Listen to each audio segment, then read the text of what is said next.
Welcome friend, युक्ति IAS के Dainik Jagran news analysis के सेगमेंट में मैं अमरविंद आप लोगों का तहे दिल से स्वागत करता हूं।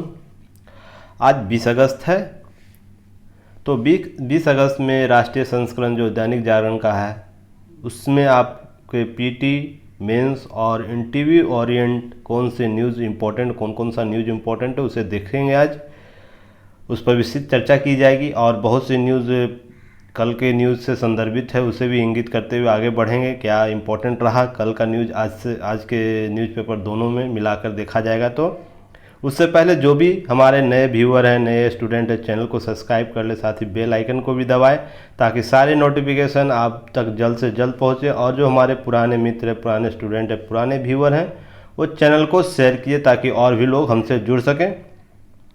युक्ति पर बहुत सा सेगमेंट चल रहा है जो आपको परीक्षा उपयोगी चीज़ों को लेकर आया है, जिसमें टॉप 10 सीरीज है क्वेश्चन का, या बीपीएससी स्पेशल सीरीज है, इम्पॉर्टेंट टॉपिक है, तो सभी आपके लिए उपयोगी है। साथ ही टेलीग्राम पर क्विज कराया जाता है। 3 शिफ्ट में यह टेस्ट लिया जाता है, एक मॉर्निंग में, एक आफ्टरनून में और एक इवनिंग में लिया जाता है, जिसमें टॉपिक पहले से ही डिसाइड रहता है, उसी टॉपिक से आपको प्रश्न पूछा जाता है। तो इससे संदर्भित विस्तृत वीडियो बना हुआ है, आप लोग जाके देख सकते हैं। और डिस्क्रिप्शन बॉक्स में सारे लिंक दिए हुए हैं युक्ति के, तो आप सभी प्लेटफॉर्म से आप जुड़ सकते हैं। तो उस सब चीज़ों को आप लोग उपयोग कीजिए। आप लोग के लिए बेहतर प्रारूप, बेहतर फॉर्मेट लेकर युक्ति आईएएस आया है, तो जुड़िए इससे और हमें सपोर्ट कीजिए। चलिए आज के न्यूज़ में हम लोग देखते हैं क्या कौन सा न्यूज़ आपके लिए इम्पॉर्टेंट है पीटी मेंस और इंटरव्यू के संदर्भ में। तो बहुत से बातें कल की ही बातों को लेकर आगे आज पेपर दैनिक जागरण आज लेकर आया आप लोगों के लिए। जैसे कि कल मैंने सीबीआई के संदर्भ में आपका सारी विस्तृत चर्चा किया था, लास्ट वीडियो है दैनिक जागरण न्यूज एनालिसिस में, आप लोग जाकर देख सकते हैं। उसमें दिया हुआ है सारे सीबीआई के फंक्शन किस रूप से शक्ति प्राप्त होती है, उसे क्या अधिकार प्राप्त है, सभी चीज़ें वो किस मामलों में जांच कर सकता है, स्वयं किस मामलों में स्व मोटो ले सकता है, केंद्र कैसे जांच का आदेश दे सकता है, राज्य कैसे दे सकता है, साथ ही सुप्रीम कोर्ट हाई कोर्ट आदेश के संबंधी क्या उसकी प्रक्रिया है, इससे संबंधित सारी चीज़ों को कल चर्चा की गई है। उसी के संदर्भ में है कि दिल्ली में 1000 लो फ्लोर बस खरीदने के मामले में जांच करेगी सीबीआई। तो इसमें आपको मामला देख लेना है, बस जानकारी ले लेना है हाँ किस मामले में ले रहा है। पर इसके संदर्भ में कुछ आरोप प्रत्यारोप हमेशा लगते हैं, आरोप लगाया जाता है। जिसके विरुद्ध सीबीआई जांच होती है वो हमेशा राज्य विरोध आरोप लगाता है, राज्य या यूटी के। जो जैसे यूटी में आपको दिल्ली और पुदुचेरी के संदर्भ में समझिए, उसके बाद जो यूटी है और भी स्टेट जो यूनियन टेरिटरी है वो इसके संदर्भ में आप ये देखिए कि जो जिनके विरुद्ध लगाए थे वो हमेशा आरोप प्रत्यारोप सीबीआई पर लगाते हैं कि ये केंद्र के निर्देशित संस्था है। तो इसके संदर्भ में क्या है सही चीज़ें आप लोग कल के वीडियो में जाके देख सकते हैं इस न्यूज़ के संदर्भ में। और भी सीबीआई से जांच, और नीचे मैं दिखा देता हूँ क्या बंगाल में चुनाव आयोग की हिंसा हुई, जांच करेगी सीबीआई। तो बंगाल जो हाई कोर्ट है, वेस्ट बंगाल हाई कोर्ट है, उसने आदेश जारी किया है, सीबीआई से जांच कराने की मांग की गई है।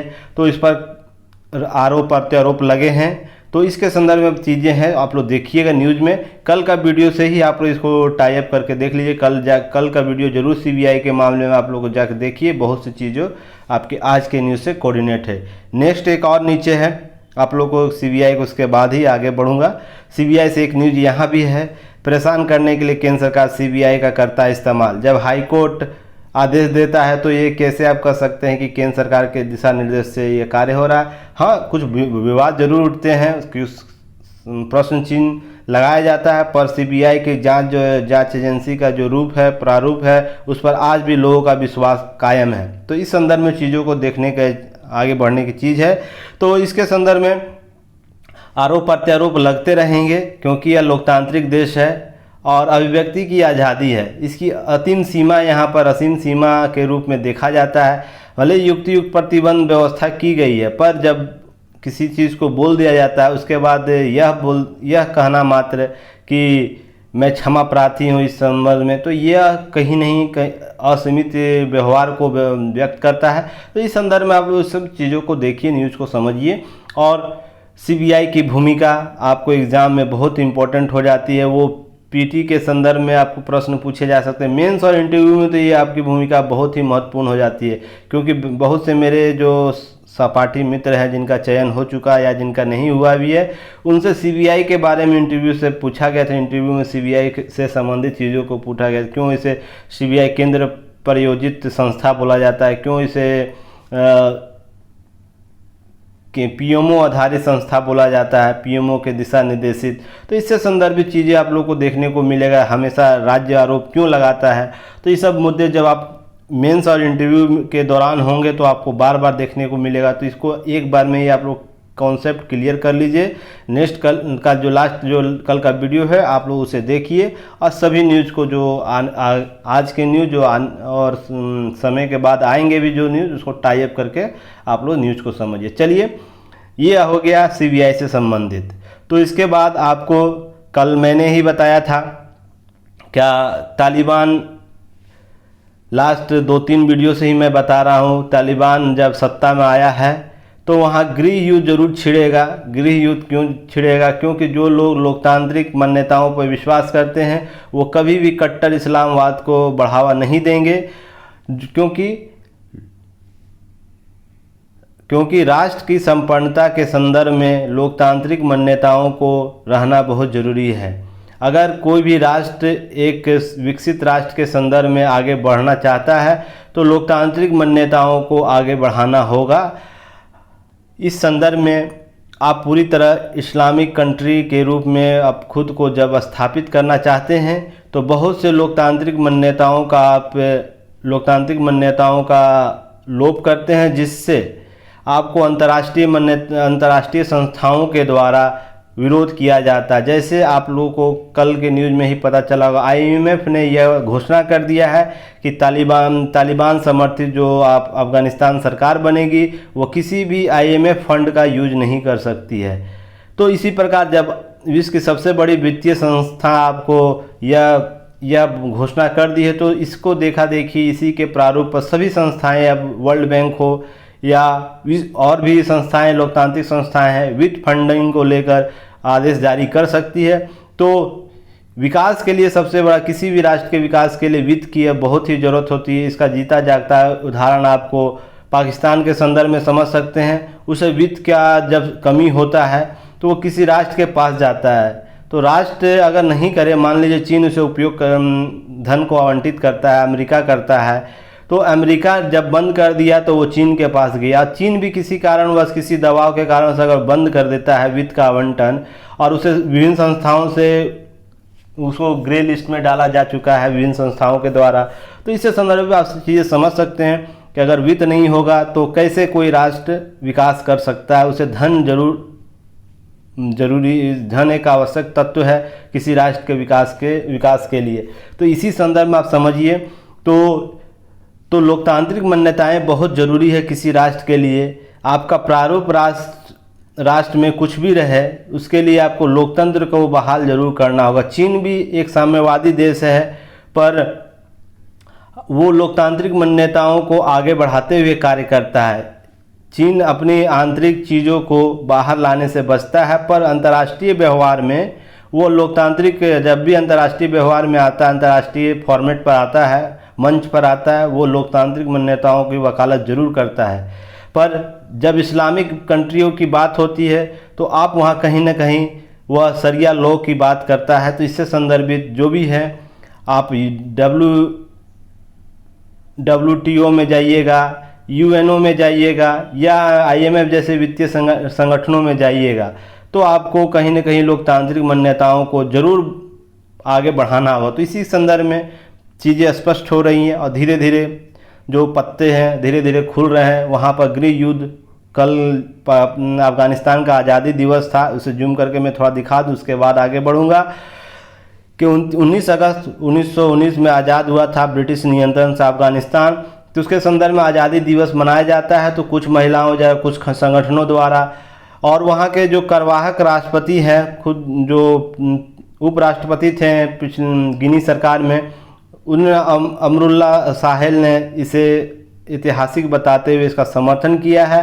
तो इसके संदर्भ में, और वो स्वयं को कार्यवाहक राष्ट्रपति भी घोषित कर चुके हैं, पीर पंजाल में भी हालांकि वो रुके हुए हैं।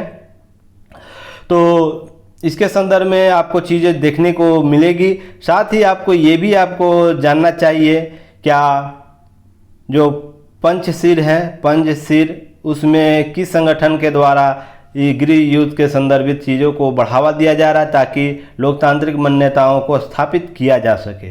तो इसके संदर्भित देखिए, आगे 2, 4, 10 दिन, 1 महीने में आप लोगों को न्यूज़ और भी स्पष्ट होगी। तो इसे बस न्यूज़ के रूप में देखिएगा, पीटी फैक्ट के रूप में, या मेंस और इंटरव्यू के संदर्भ में। इंटरव्यू के संदर्भ में हालिया घटना के संदर्भ में पूछा जा सकता है, पर पीटी ओरिएंट बातें आपको यहाँ से ज़रूर पूछी जा सकती है। नेक्स्ट है, अफगानिस्तान के हालात पर दुनिया चिंतित है, जयशंकर जी के द्वारा कहा गया है, और यह जग जाहिर भी हो चुका है कि चिंतित सभी विश्व हैं अपने अपने रूप से। तो कोई उसके फेवर में है, कोई उसके विरोध में है। तो जयशंकर द्वारा कुछ कॉन्सेप्ट फार्मूला दिया गया है आतंक खात्मे के लिए, तो उसे देख लीजिए आप लोग बस। उसके बाद भारत का बहुत सा यह इस प्रकार का रहता है। एक सेकेंड,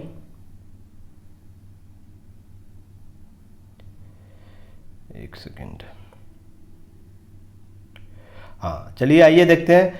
तो भारत के संदर्भ में फार्मूला दिया गया, आप लोग इसे रीड जरूर कीजिएगा। और जब भी आतंकवाद के मामले में, आतंकवाद संबंधी प्रश्न आपको मेंस और इंटरव्यू में पूछा जाए तो इस कॉन्सेप्ट को जरूर आप लोग यूज़ कीजिएगा। वैसे भारत के प्रधानमंत्री के द्वारा भी कॉन्सेप्ट दिया गया है, तो वो उसे भी आप लोग यूज करें अपने आंसर राइटिंग में ताकि उन्नत हो आंसर। तो इसके संदर्भ में, इसी संदर्भ में आपको न्यूज़ देखनी है। साथ ही आगे देखते हैं, यह महत्वपूर्ण न्यूज़ है आपके लिए जो आपको जाननी चाहिए PT plus mains plus interview के संदर्भ में। पहले के जो भी न्यूज़ थे पूर्ववर्ती न्यूज़ों से जुड़े हुए थे, इसलिए उसे की नोट के रूप में शामिल नहीं किया गया। उससे पूर्व बहुत से न्यूज़ आप लोगों को दे दिया गया है, तो की नोट प्रदान कर दिया गया है उससे संबंधित। तो इससे आपको एक नीति आयोग का टास्क फोर्स बनाया गया था, लड़कियों की शादी की उम्र में नीति आयोग का मंथन कर रहा है। तो रिपोर्ट के संदर्भित कुछ चीज़ें आज आई हैं न्यूज़ में, तो विभिन्न चीज़ों को यहाँ पर बताया गया है। तो आप लोग न्यूज़ देखिए, यहाँ पर पढ़ लीजिएगा। पर इसके संबंधित की नोट आप लोगों को क्या पता होनी चाहिए जो पीटी मेंस और इंटरव्यू में आपको काम देगा। चलिए की नोट देखते हैं। पहले तो भारत में शादी के लिए उम्र जो टास्क फोर्स, उससे संबंधित कुछ बातें हैं। उसके बाद भारत में क्या है शादी के उम्र से संबंधित तुलनात्मक अध्ययन भी करेंगे, विश्व के अन्य देशों में क्या उम्र सीमा है इससे संबंधित। चलिए देखते हैं। 2 जून 2020 को, तो कब 2 जून 2020 को, लास्ट ईयर में ही केंद्रीय महिला विकास मंत्रालय, तो सबसे पहले आप लोगों को पता होना चाहिए किस मंत्रालय के द्वारा इस टास्क फोर्स का गठन किया गया नीति आयोग के सहयोग से। तो इसमें महिला जो विकास मंत्रालय था उसने मातृत्व की आयु, मातृत्व मृत्यु दर और महिलाओं के शोषण के स्तर में सुधार के लिए संबंधित मुद्दों की जांच के लिए एक टास्क फोर्स का गठन किया। नेक्स्ट है, सामाजिक कार्यकर्ता और समता पार्टी के पूर्व अध्यक्ष जया जेटली की अध्यक्षता में गठित टास्क फोर्स का गठन किया गया। टास्क फोर्स आपको क्या देगा इसके संदर्भ में, शिशु मृत्यु दर, मातृत्व मृत्यु दर, कुल प्रजनन दर, जन्म लिंगानुपात, बाल लिंगानुपात आदि संबंधित जैसे मुद्दों को भी आपको उजागर कर रहा था। उसके संबंधित क्या दिशा निर्देश हो सकते हैं, क्या क्रियाकलाप हो सकते हैं, क्या प्रगति की जानी चाहिए इस संबंध में, सरकार की क्या नीति होनी चाहिए, सरकार की क्या बजटीय आवंटन होना चाहिए, इससे संदर्भित आपको टास्क फोर्स का अनुशंसा करना था। साथ ही आपको युवा की आयु संबंधी दृष्टिकोण को भी स्पष्ट करना था। तो ये सब जो कॉन्सेप्ट है पीटी ओरिएंट कॉन्सेप्ट है। तो आप लोगों को ये पीटी ओरिएंट जो भी कॉन्सेप्ट दिया हो गया है, जैसे IMR क्या होता है, मातृत्व मृत्यु MMR क्या होता है, फिर TFR क्या होता है, तो ये सबको आप लोग सर्च करके अपने की पॉइंट के रूप में शामिल कर लीजिएगा। अगर इससे भी चर्चा किया जाए तो बहुत लंबा वीडियो हो जाता है, तो आप लोग थोड़ा सा कोऑपरेट कीजिएगा। इस टर्मिनोलॉजी को आप लोग खुद से सर्च कर लीजिएगा, लिख लीजिएगा, आप लोग आंसर राइटिंग में शामिल कीजिएगा। चलिए नेक्स्ट देखते हैं, विवाह की आयु संबंधी दृष्टिकोण क्या है भारत में।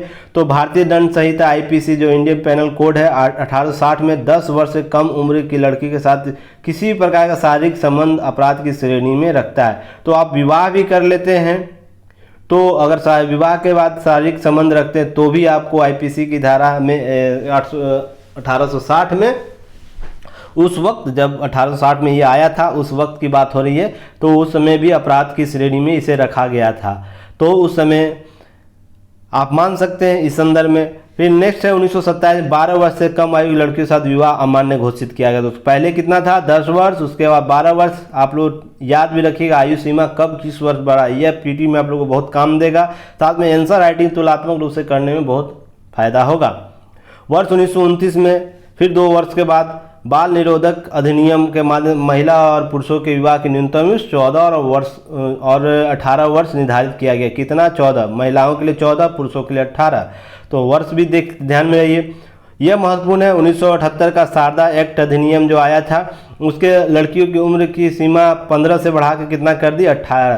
तो वर्तमान में 18 और 21 है, सभी को पता है। तो इसी एक्ट के बाद 18 और 21 का संकल्पना आया, महिलाओं के लिए 18, पुरुषों के लिए 21।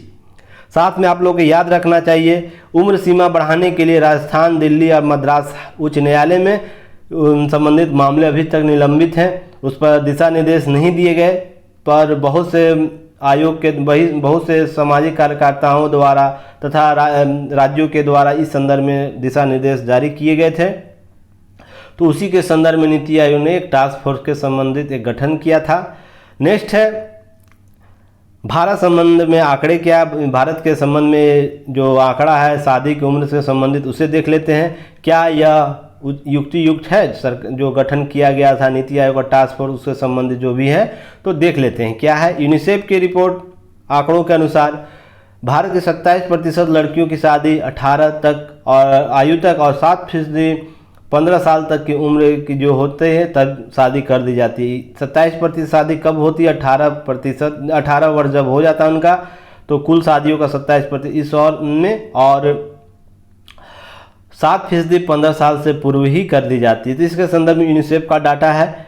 धरातलीय स्तर पर और भी देखने को स्थिति मिलती है कि बाल विवाह अभी भी हमारे देश में जारी है और विश्व में हम दूसरा रैंक लाते हैं इस संदर्भ में, बाल विवाह के संदर्भ में।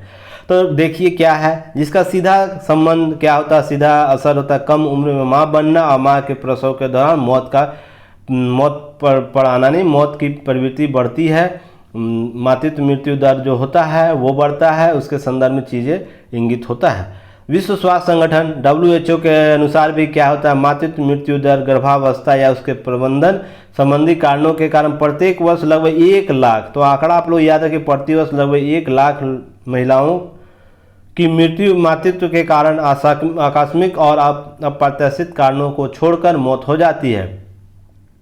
तो कारण क्या है, 1 लाख महिलाओं का मौत हो जाता है इस कारण।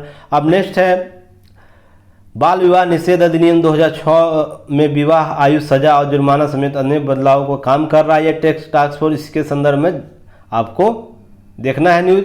बजट सत्र 2020-21 के दौरान वित्त मंत्री सीतारमन जी ने इसका जिक्र किया था इस टास्क फोर्स का कि गठित की जाएगी और 6 माह के बाद अपना रिपोर्ट देगा। इसी संदर्भ में टास्क फोर्स ने मंथन जारी है, जिसका कुछ जारी किया गया है। उसके बाद इसे संसदीय समिति पास रखा जाएगा, उससे संबंधित सरकार अपनी जो भी होगी संसद में से बहस करते हुए इसका आयु सीमा बढ़ाएगी, जो भी करना होगा। अब तुलनात्मक अध्ययन जरूरी हो जाता है आपका, कितनी उम्र है शादी के लिए अन्य देशों में। जब तक अन्य देशों से आप नहीं समझिएगा कि भारत में क्या समस्या है, भारत में क्यों उम्र सीमा बढ़ानी चाहिए, तो चीज़ों को समझना बहुत ज़रूरी है। चीन में उम्र सीमा कितना है पुरुषों के लिए 22 और 20, जापान में 18-16, इजराइल में 18-18 है दोनों के लिए, लड़की और पुरुष और महिलाओं के लिए, लड़की या लड़के जो भी आप समझ लीजिए। पाकिस्तान में 18-16 है, बांग्लादेश में 21 और 18 है, सेम है। अफगानिस्तान में 18-16 है, भूटान में 18-18 है, सेम है दोनों। अमेरिका में 18-18 है, दोनों दोनों पुरुष और महिलाओं के लिए उम्र सीमा। इंडोनेशिया में 19 और 16 है, ऑस्ट्रिया में 18-18 है, कनाडा में 18-18 आपको मिलेगा, स्पेन में 16-16 मिलेगा। 2015 में 14 वर्ष बढ़ाया गया। साथ ही वर्ल्ड पॉलिसी सेंटर आप लोग को याद रखनी चाहिए, यहाँ पर कुछ नोट्स है उसे याद रखनी चाहिए। वर्ल्ड पॉलिसी सेंटर रिपोर्ट जारी करता है वो 88% देशों में शादी की उम्र 18 वर्ष रखी है, लेकिन आधे से ज़्यादा देश माता पिता की इजाज़त से लड़कियों की शादी में छूट पहले ही दे चुका है। तो इसके संदर्भ में चीज़ें आप लोग को देखनी पड़ेगी। जैसे यहाँ पर छूट आप देख सकते हैं, अमेरिका में 18 है, फिर भी 18 से पहले विवाह करने की वहाँ छूट मिलती है किसी न किसी रूप से, वहाँ बाल विवाह वहाँ भी जारी रहता है। इजराइल में भी आप देखते हैं 18 वर्ष है, लेकिन वहाँ छूट प्राप्त है, बाल विवाह वहाँ होता है, किसी न किसी नियम का उल्लंघन होता है। फिर आपको इसी के संदर्भ में आगे भारत में भी देखने को मिलेगा। नेक्स्ट है और यूनिसेफ का रिपोर्ट क्या बोलता है। वर्ष 2020 में एक रिपोर्ट आया था, यूनिसेफ ने बताया कि बांग्लादेश के बाद भारत दूसरा देश है जहां सबसे अधिक बाल विवाह होता है। तो देखिए यूनिसेफ की रिपोर्ट 2020 का है और दक्षिण एशिया में लगभग 46% लड़कियों की शादी 18 वर्ष से पहले हो जाती है। तो ये डाटा है आप लोग को यूनिसेफ का, वर्ल्ड पॉलिसी सेंटर का। तो ये सब आप लोग को याद रखना है, WHO का डाटा, ये सबको आपको याद रखना, आप लोग को काम देगा। मेंस मॉडल प्रश्न आपको क्या यहाँ से मिल सकता है, इसके लिए आप लोग टेलीग्राम का लिंक दिया हुआ डिस्क्रिप्शन बॉक्स में, दैनिक जागरण न्यूज एनालिसिस युक्ति IAS का बना हुआ लिंक, आप लोग यहाँ ऐड हो जाइए और अपने आंसर को वहाँ पर सेंड कीजिए, जहाँ पर चेक करके आप लोगों को बताया जाएगा अपने क्या की पॉइंट के रूप में और शामिल करना चाहिए, आपका आंसर एवेल्यूएशन किया जाएगा। चलिए देखते हैं मेंस मॉडल प्रश्न क्या है। शादी की उम्र से संबंधित नीति आयोग की रिपोर्ट समसामयिक रूप से युक्तियुक्त प्रतीत होती है, चर्चा कीजिए। तो इस संबंध में क्या नीति आयोग का रिपोर्ट आया है, उसके संदर्भ में क्या बातें देखने को मिलेगी, आप उसकी चर्चा कीजिए। PT मॉडल फैक्ट है, उसे कमेंट बॉक्स में बताइए या टेलीग्राम के चैनल पर जाके बता सकते हैं। सादा एक्ट किससे संबंधित है, शादी की न्यूनतम उम्र 18 वर्ष कब निर्धारित की गई, किनकी अध्यक्षता में शादी की उम्र के संबंधित टास्क फोर्स का गठन वर्ष 2020 में किया गया। नेक्स्ट है, इससे संबंधित आपको इतना की नोट मिलता है। इस न्यूज़ की चर्चा पहले ही मैंने कर दिया। अब आप लोग यहाँ पर कुछ PT फैक्ट आप लोग याद रखना चाहिए। दुनिया का मेला लगाने को तैयारी चल रहा है भारत में, तो उससे संबंधित आपको अंतर्राष्ट्रीय जो मेला है उससे संबंधित न्यूज़ यहाँ दिया हुआ, आप लोग न्यूज़ को पढ़िए। की नोट्स के रूप में आप लोग जानिए PT के रूप में भारत अंतर्राष्ट्रीय व्यापार मेला क्या होता है उसके संदर्भ में।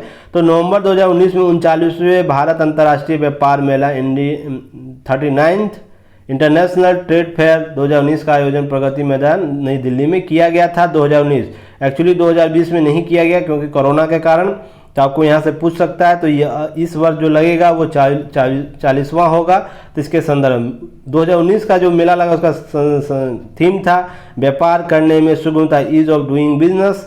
तो इससे संबंधित ईज डूइंग बिजनेस का रैंकिंग आप लोग को पता कर लीजिएगा। तो यहाँ से प्रश्न आपको PT में पूछा जा सकता है। देखिए प्रश्न यही सब होता है, क्वेश्चन आपको यहीं से पूछा जाता है। आप लोग बोलते हैं कि क्वेश्चन कहाँ से आता है, कोई भी घटना चक्र रहता है, घटना होता है नेशनल इंटरनेशनल लेवल पर, उससे संबंधित जो की पॉइंट होता है वहीं से प्रश्न उठाया जाता है। आप लोग मेन मुद्दे पर रहते हैं पर उसके की पॉइंट को ध्यान नहीं देते हैं। देखिए अब प्रश्न पूछना होगा तो अंतर्राष्ट्रीय मेला 2020 का थीम पूछ सकता है या 2019 का थीम पूछ सकता है, या 2019 में कौन सा अंतर्राष्ट्रीय मेला था, इस वर्ष कौन सा अंतर्राष्ट्रीय मेला होगा।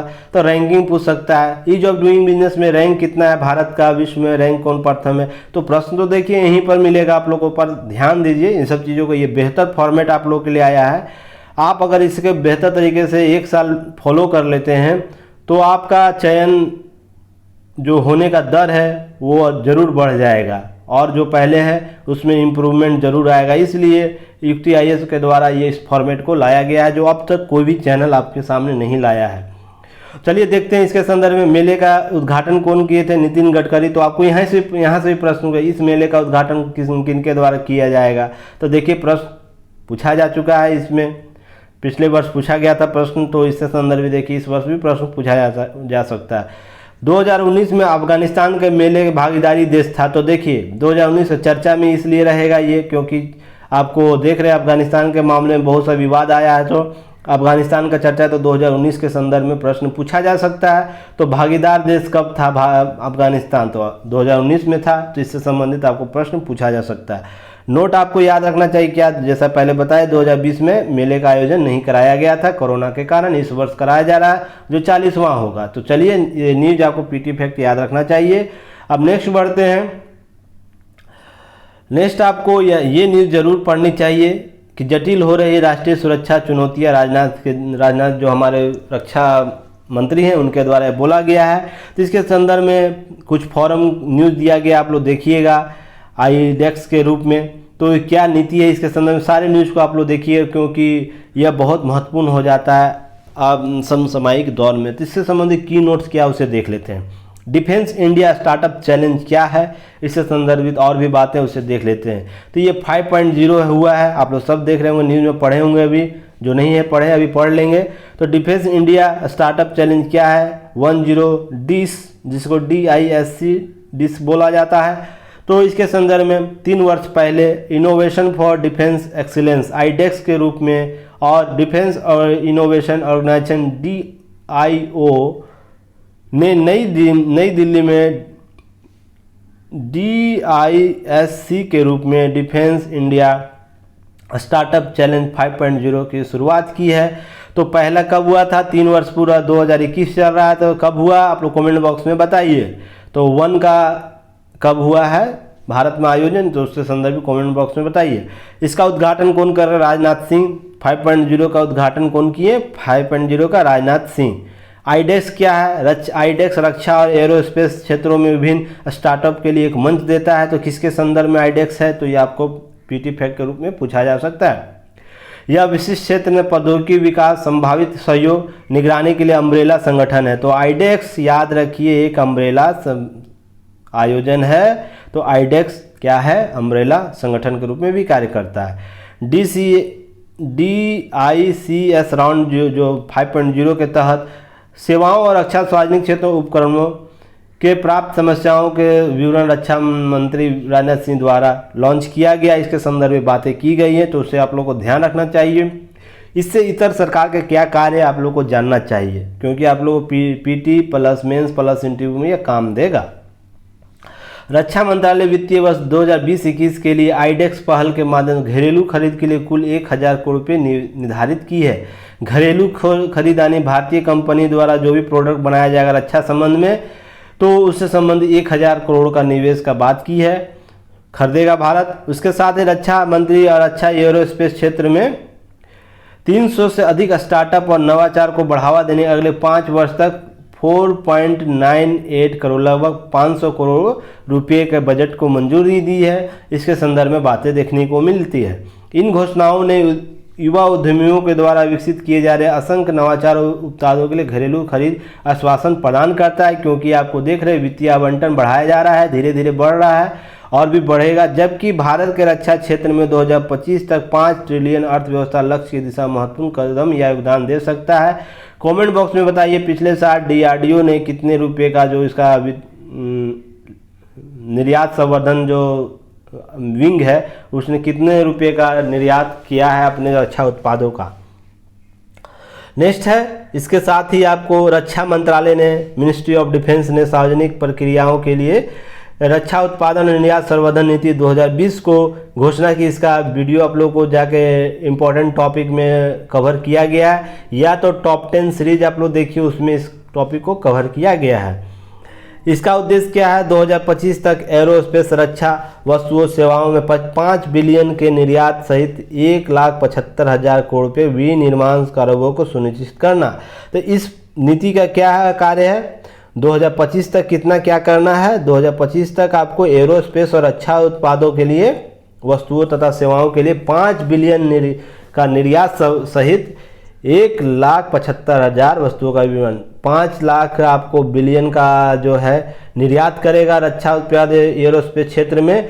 तो और साथ ही भारत में विनिर्माण सेटअप को 1,75,000 करोड़ का निवेश का कारोबार सुनिश्चित करने के दिशा निर्देश में कार्य कर रहा है। यह कॉन्सेप्ट है मसौदा जो संवर्धन नीति है DPEPP। इसे आप लोग जरूर देखिएगा, मेंस के आंसर राइटिंग आप लोग को काम देगा। नेक्स्ट है नोट, इसे आपको याद रखनी चाहिए क्या, कुल रक्षा खरीदों में घरेलू खरीद का हिस्सा कितना है, 60%। तो ये आपको इम्पोर्टेंट है, धीरे धीरे यार भारत इसके और बढ़ रहा है कि किस रूप से आगे बढ़ना चाहिए, नहीं करना चाहिए। मिशन रक्षा ज्ञान शक्ति नवाचार, इसके संदर्भ मिशन ज्ञान क्या है, ज्ञान शक्ति क्या है, ये भी आप लोगों को जाननी चाहिए। तो यहाँ पर की पॉइंट के रूप में शामिल किया गया, इसे और विस्तृत रूप से आप लोग सर्च करके देखिएगा, ये प्रश्न यहाँ से पूछे जा सकते हैं।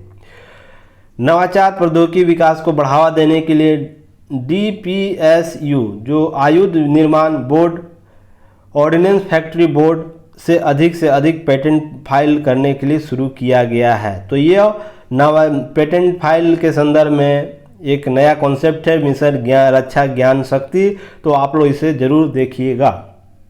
मॉडल प्रश्न क्या है, तो आप लोग टेलीग्राम से जुड़िए, वहाँ पर अपना आंसर फॉर्मेट भेजिए। वैश्विक स्तर पर बदलती भौगोलिक स्थितियों के संदर्भ में भारत के राष्ट्रीय सुरक्षा चुनौतियां बढ़ रही, इस संदर्भ भारत के रक्षा उत्पादों के संदर्भ में क्या रणनीति है स्पष्ट करें। तो क्या रणनीति है अंतर्राष्ट्रीय राष्ट्रीय सुरक्षा चुनौतियों के संदर्भ में राष्ट्रीय उत्पादों के संदर्भ में भारत की रणनीति क्या है स्पष्ट करने की बात की जा रही। पीटी मॉडल देखते हैं। आईडेक्स योजना किस क्षेत्र से संबंधित है। आईडेक्स योजना का सर्वप्रथम कब आयोजित किया गया। प्रथम आईडेक्स योजना की शुरुआत किसने की थी। तो आपको पीटी फैक्ट आप लोग यहाँ से देखने को मिलेगा। नेक्स्ट देखते हैं न्यूज़ क्या है। नेक्स्ट न्यूज़ आपको और मिलेगा, आप लोग इस न्यूज़ को जरूर कवर कीजिएगा। जल जीवन मिशन देखिए, जम्मू कश्मीर में एक नया आप लोग चीज़ देख सकते हैं। जम्मू कश्मीर पहला राज्य बन गया, सरकारी स्कूलों में जल जीवन मिशन पहुंचाने वाला पहला राज्य बना है। तो 370 हटने के बाद देखिए कितनी सुखद एक न्यूज़ आया है, और भी बहुत से न्यूज़ आए हैं, पर यह एक है कि देश में पहला राज्य बना है जो यूटी के संदर्भ में। तो आप देख सकते हैं तो किस रूप से पॉजिटिव थिंकिंग। तो जल जीवन मिशन को आप लोग जरूर देखिएगा, यहाँ से प्रश्न जरूर पूछे जा सकते हैं। नेक्स्ट है आप लोग को सूचना आयुक्त के रिक्त पदों को लेकर, ये न्यूज़ आप लोग को जरूर जाननी चाहिए। पश्चिम बंगाल का हालिया जो भी न्यूज़ अभी हो रहा है, क्योंकि वह केंद्र राज्य संबंधों को स्पष्ट करने के लिए महत्वपूर्ण आप लोग को मटेरियल देगा। तो केंद्र बंगाल के संदर्भ में जो भी आपको न्यूज़ मिले वो जरूर कलेक्ट कीजिएगा, उसे एक जगह संग्रह करके रखिएगा, ये आपको उपयोगी देगा मेंस में। नेक्स्ट है चुनाव आयोग के रिक्त पदों को लेकर कोर्ट की बंगाल सरकार को चेतावनी दे दी है कि भाई आप नियुक्त कीजिए, नहीं तो आप लोगों को दंड लगाया जाएगा। इससे संबंधित बहुत सारी बातें आप लोगों को न्यूज़ में कवर किया गया, उसे देखिएगा। अब की पॉइंट को हम लोग देखते हैं, इससे संबंधित की पॉइंट क्या है, तो उसे देख लिया जाता है। तो ये क्या है देखते हैं। सबसे पहले तो की पॉइंट क्या है, केंद्रीय सूचना आयोग CIC क्या होता है, सेंट्रल इंफॉर्मेशन कमीशन क्या होता है, इसके संदर्भ में बातें देख लेते हैं, क्योंकि यह भी चर्चा का विषय बन जाएगा। स्थापना सूचना के अधिकार अधिनियम 2005 के प्रावधानों के तहत वर्ष 2005 में केंद्र सरकार द्वारा की गई। तो ये नवीन संगठन है, 2005 में गठन किया गया। यह संवैधानिक निकाय नहीं है, आप लोग याद रखिएगा, यह संवैधानिक निकाय नहीं है। जैसे निर्वाचन आयोग होता है, वित्त आयोग होता है, इससे संदर्भित जो संवैधानिक निकाय है यह नहीं है। यह एक संशोधनोत्तर निकाय है, जो संविधान बनने के बाद का जो निकाय है, जिसे इस अधिनियम के तहत गठित किया गया है। संसदीय अधिनियम के तहत नहीं गठित किया गया, संसदीय प्रारूप के रूप में नहीं गठित न करके आपको इस अधिनियम के एक पार्ट के रूप में गठित किया गया है। नेक्स्ट है, इसे जो भी शक्ति मिलती है इसी अधिनियम के तहत मिलती है। इसमें एक मुख्य सूचना आयुक्त होता है और 10 से अधिक सूचना आयुक्त नहीं हो सकते, अर्थात यह 11 सदस्यीय संगठन होता है, यह निकाय है, आयोग है, जिसमें एक सूचना आयुक्त और 10 आयुक्त हो सकते हैं, पर 10 से अधिक आयुक्तों की नियुक्ति नहीं की जा सकती है, अर्थात 11 सदस्यीय संगठन है ये। राष्ट्रपति द्वारा एक समिति की सिफारिश पर नियुक्ति की जाती है। तो किनके द्वारा, राष्ट्रपति। तो जिसके अध्यक्ष कौन होते हैं, प्रधानमंत्री, और सदस्य के लोकसभा के विपक्ष के नेता भी आते हैं। प्रधानमंत्री द्वारा नामित केंद्रीय मंत्री भी शामिल हो सकते हैं, केंद्रीय कैबिनेट मंत्री जो होते हैं, जिसमें रक्षा मंत्रालय, विदेश मंत्रालय और भी जो संबंधित होंगे मंत्रालय जिनको प्रधानमंत्री के द्वारा युक्त लगेगा वो आमंत्रित कर सकते हैं।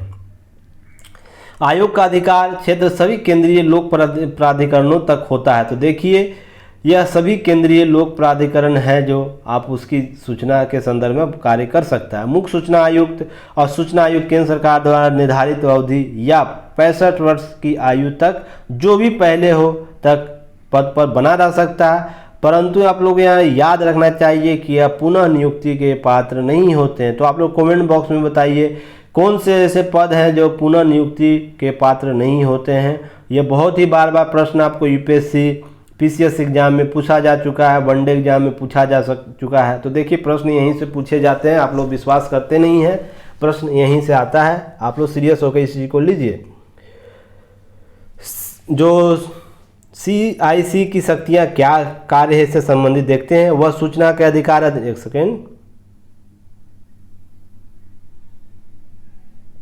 हाँ थोड़ा सा कभी कभी हट जाता है, चलिए। सूचना का अधिकार अधिनियम 2005 के तहत किसी भी विषय को प्राप्त शिकायतों के मामले के संबंधित व्यक्ति से पूछताछ कर सकती है। तो 2005 के अधिनियम से जो भी इसे युक्त रहता है, जो इसे ध्यान में केंद्रित किया जाता है, वो राज्य हो या केंद्र, उसके द्वारा जांच किया जा सकता है। यह आयोग उचित आधार होने पर मामले में स्वतः संज्ञान ले सकता है। सुओ मोटो पावर, जैसा कि कल मैंने आपको लास्ट वीडियो में बताया था सुओ मोटो पावर क्या होता है, तो आप लोग वीडियो जाके देखिए, सभी एक दूसरे से कोऑर्डिनेट होते हैं, इसलिए सभी वीडियो आप लोग जरूर देखें, तभी जाके कॉन्सेप्ट आप लोगों को क्लियर होगा। तो ये आदेश का जांच दे सकता है, स्व मोटो पावर इसे प्राप्त है। आयोग के पास पूछताछ, तो आप लोग कमेंट बॉक्स में तो यहाँ से ये बताइए क्या केक को स्व मोटो पावर है उसे, या चुनाव आयोग को स्व मोटो का पावर प्राप्त है, तो आप लोग कमेंट बॉक्स में बताइए दोनों संस्थाओं के संदर्भ में। आयोग के सबके पास पूछताछ करने के हेतु समन भेजने, दस्तावेजों की आवश्यकता अधिक, और सिविल कोड की शक्तियाँ प्राप्त है। सिविल कोड की शक्तियाँ क्या होती है आप लोग कमेंट बॉक्स में बताइए, क्योंकि इस पर विस्तृत चर्चा अगले वीडियो में जरूर होगा, क्योंकि जब ये आया है तो इससे संबंधित सुप्रीम कोर्ट के आदेश आएंगे तो उसमें सभी चीज़ों को कवर कर लिया जाएगा। राज्य सूचना आयोग क्या होता है उसके संदर्भ में, इसका गठन राज्य सरकार द्वारा किया जाता है, और इसमें एक राज्य मुख्य सूचना आयुक्त होता है, स्टेट चीफ इंफॉर्मेशन कमिश्नर होता है, और मुख्यमंत्री की अध्यक्षता वाली नियुक्ति समिति करती है, जिसकी सिफारिश राज्यपाल के द्वारा किया जाता है। अधिकतम 10 राज्य सूचना आयुक्त हो सकते हैं, तो इसमें शामिल सेम फॉर्मेशन होता है, केंद्र के जैसा फॉर्मेशन उसी के आधार पर है, तो इससे आप लोग देख लीजिएगा, इससे चीज़ें आप लोग को कवर कर लिया। सूचना का अधिकार आप लोग को पता होना चाहिए, आप लोग इसके संदर्भ में विस्तृत नोट जरूर बना के रखिए, क्योंकि ये बहुत जगह काम देगा। तो इसके संदर्भ में कुछ बातें आप लोग को की नोट के रूप में आप लोग बताना चाहता हूं। जैसे श्री कुलवान बनाम जयपुर नगर निगम मामले में सर्वोच्च न्यायालय ने निर्णय के माध्यम से वर्ष 1986 में RTI कानून की उत्पत्ति मानी जाती या हुई इस मामले। तो आप लोग को जब भी क्वेश्चन पीटी में पूछे कि इस मामले सूचना का अधिकार अधिनियम सर्वप्रथम स्पष्ट होता है, तो ये कुल वाल जो बनाम जयपुर वाद है नगर निगम का, वो महत्वपूर्ण हो जाता है। इसके संदर्भ में सर्वोच्च न्यायालय ने बोला कि अनुच्छेद 19 के तहत प्रदान किए गए भाषण और व्यक्ति की स्वतंत्रता स्पष्ट रूप सूचना का अधिकार है। तो सूचना का अधिकार का उत्पत्ति किससे माना जाता है, आर्टिकल 19 से। तो देखिए प्रश्न यहाँ से पूछे जा चुके हैं UPSC में और PCS में, तो देखिए प्रश्न यहीं से पूछे जाते हैं। कोई भी चीज़ मैं आप लोग को समझा रहा हूँ, बता रहा हूँ, जो भी की पॉइंट के रूप में, वो आपको इसी सब से आपको प्रश्न क्वेश्चन पूछे जाएंगे। आप लोग निश्चित होकर तैयारी कीजिए, इसको फॉलो कीजिए, आप लोग के लिए बहुत फायदेमंद होगा। नेक्स्ट है आप लोग को, भारत का कोई भी नागरिक 2005 के एक्ट के तहत, सूचना का अधिकार अधिनियम के तहत भारत का कोई भी नागरिक किसी भी सरकारी प्राधिकरण या जो भी संस्था होगी उसे सूचना प्राप्त करने हेतु अनुरोध कर सकता है। यह सूचना 30 दिनों के अंदर उपलब्ध कराई जाने की व्यवस्था की गई। इस एक्ट में यदि मांगी गई सूचना जीवन और व्यक्तिगत स्वतंत्रता से संबंधित है तो ऐसी सूचना 48 घंटे के भीतर देनी होगी। तो आप देख सकते हैं अधिकतम 30 दिनों के अंदर आपको सूचना देनी होगी। उसके बाद बेंच बैठता है, आप लोग इस फॉर्मेशन को जरूर देख लीजिएगा, क्योंकि यह आपको इंटरव्यू में काम देगा, मेंस में काम देगा। नेक्स्ट है मेंस मॉडल प्रश्न देखते हैं। इसके लिए टेलीग्राम से आप लोग ऐड होइए और टेलीग्राम पर अपना आंसर सेंड कर सकते हैं। राज्यों में सूचना आयुक्तों की नियुक्ति में देरी का प्रचलन सूचना के अधिकार को अप्रासंगिक बनाता है। तो ये विवेचना कीजिए संदर्भ में, किसी भी पद की नियुक्ति के संदर्भ में उस संस्था को अप्रासंगिक बनाने का एक प्रक्रिया हो जाता है। तो इसके संदर्भ में अपना व्यू है, विवेचना कीजिए, इसके पॉजिटिव निगेटिव दोनों एस्पेक्ट को आप लोग बताइएगा। आंसर मॉडल को आप लोग टेलीग्राम के लिंक पर डिस्क्रिप्शन बॉक्स में लिंक दिया है, वहाँ से ऐड होकर आप लोग दे सकते हैं। पीटी मॉडल प्रश्न यही क्या है, सूचना का अधिकार के सर्वप्रथम किस वाद में स्पष्ट होता है। सूचना का अधिकार कब मौलिक अधिकार के रूप में घोषित हुआ। सूचना का अधिकार संबंधित किस वर्ष लागू किया गया। केंद्रीय सूचना आयोग का गठन कब किया गया। तो इससे संबंधित आपको पीटी फैक्ट मिलेंगे। पीटी मेंस इंटरव्यू के संबंध में इतना ही न्यूज़ था। हालांकि बहुत से न्यूज़ आप लोगों को कवर कर लेना चाहिए, उसके बारे में जानकारी होनी चाहिए। जैसा कि इस न्यूज़ को आप लोगों को रखना चाहिए। अगले महीने आ सकती है बच्चों के लिए कोविड वैक्सीन, तो इसके संदर्भ में न्यूज़ दिया गया है, तो आप लोग इसे ज़रूर देखिए क्या है नहीं है इसके संदर्भ में। नेक्स्ट आपको न्यूज़ इसको कवर करना चाहिए। देखिए लास्ट वीडियो में ही मैंने बताया था कि समसामयिक जो रणनीतियाँ बदल रही है अंतर्राष्ट्रीय स्तर पर अफगानिस्तान के संदर्भ में, तो भारत को वेट एंड वॉच करना चाहिए। उसी के समय अपने जो भी कदम विदेश नीति के रूप में आगे बढ़ाना चाहिए। उसी में एक कदम है कि भारत और अमेरिकी संबंध बढ़ रहा है अफगानिस्तान के मामले में। रक्षा दौर के बैठकें बार बार की जा रही है। अभी हमारे रक्षा जो विदेश जो मंत्री हैं जयशंकर जी, वो अमेरिकी दौरे पर हैं। वहाँ पर संयुक्त राष्ट्र की बैठकें भी हो रही हैं और अमेरिका द्वारा पैरेलल बैठकें भी कराई जा रही है। तो इसके संदर्भ में रणनीति जो है कॉन्सेप्ट जो है अंतर्राष्ट्रीय संबंध में बदल रहा है, तो बहुत महत्वपूर्ण हो जाता है। तो आप लोग इस पर न्यूज़ रखिएगा, ध्यान रखिएगा। नेक्स्ट है यहाँ पर इतना होने के बावजूद भी अभी जंग जारी है। उपराष्ट्रपति जो अमरुल्लाह सालेह जो है उसके संदर्भ में बातें, अहमद महमूद के संदर्भ में क्या अभी जो अफगानिस्तान के संदर्भ में हालिया घटनाएं हो रही है उसके संदर्भ में आप लोग न्यूज़ रखिएगा, ध्यान रखिएगा। वैसे ये मेंस के संदर्भ में उपयोगी नहीं है, फिर भी आप लोग न्यूज़ रखिएगा क्योंकि कहीं भी इसे यूज किया जा सकता है की पॉइंट के रूप में। नेक्स्ट है यहाँ पर देखिए आपको रूस को था तालिबान के जीत का इंतजार। तो देखिए किस रूप से कोई देश अपना नीति निर्माण करता है, तो आप लोग इसको न्यूज़ के रूप में देख सकते हैं, पढ़ सकते हैं। नेक्स्ट आपको यहाँ पर आपको ध्यान रखना चाहिए सत्ता के संदर्भ में, इसे भी आप लोग देखिएगा। और नीचे आ जाइए। नीचे आप लोग ये जरूर पढ़ना चाहिए, भारतीय के लिए खतरे की घंटी है यह अफगानिस्तान मामला। क्यों है इस पर विस्तृत चर्चा प्रकाश सिंह द्वारा किया गया। रक्षा विशेषज्ञ हैं, जाने माने रक्षा विशेषज्ञ हैं, तो इनके द्वारा जो बताया गया ये राज्यसभा टीवी पर भी आ चुके हैं कई बार रक्षा विशेषज्ञ के तौर पर। तो इनका आप लोग जरूर लेख पढ़िएगा, बहुत ही आप लोगों को चीज़ सीखने को मिलेगा यहाँ। नेक्स्ट है आप लोग यहाँ पर, इन्हें मैं व्यक्तिगत तौर पर भी जानता हूँ, आरा विश्वविद्यालय के जो हैं प्रोफेसर डॉक्टर विजय कुमार सिंह, ये बहुत अच्छे तरह से अस्थाई सदस्यता को लेकर, भारत के अस्थाई सदस्यता को लेकर संयुक्त राष्ट्र में इनका विचार आया है। तो इन्हें जरूर जानिए क्योंकि बहुत अच्छे तरीके से विचारों को कवर किए, क्यों नहीं, क्यों होना चाहिए, क्यों नहीं होना चाहिए, और इनको जो भी भारत के संदर्भ में इनका दृष्टिकोण है उसे अपने लेख में देखिए। कौन आपके परीक्षा उपयोगी पॉइंट साबित हो सकते हैं उसे जरूर देखिए। इसी के साथ आज के न्यूज़ में इतना ही। नेक्स्ट है आपको 2 पॉइंट और देख लेना है क्योंकि ये पीटी ओरिएंट चीज़ें हैं।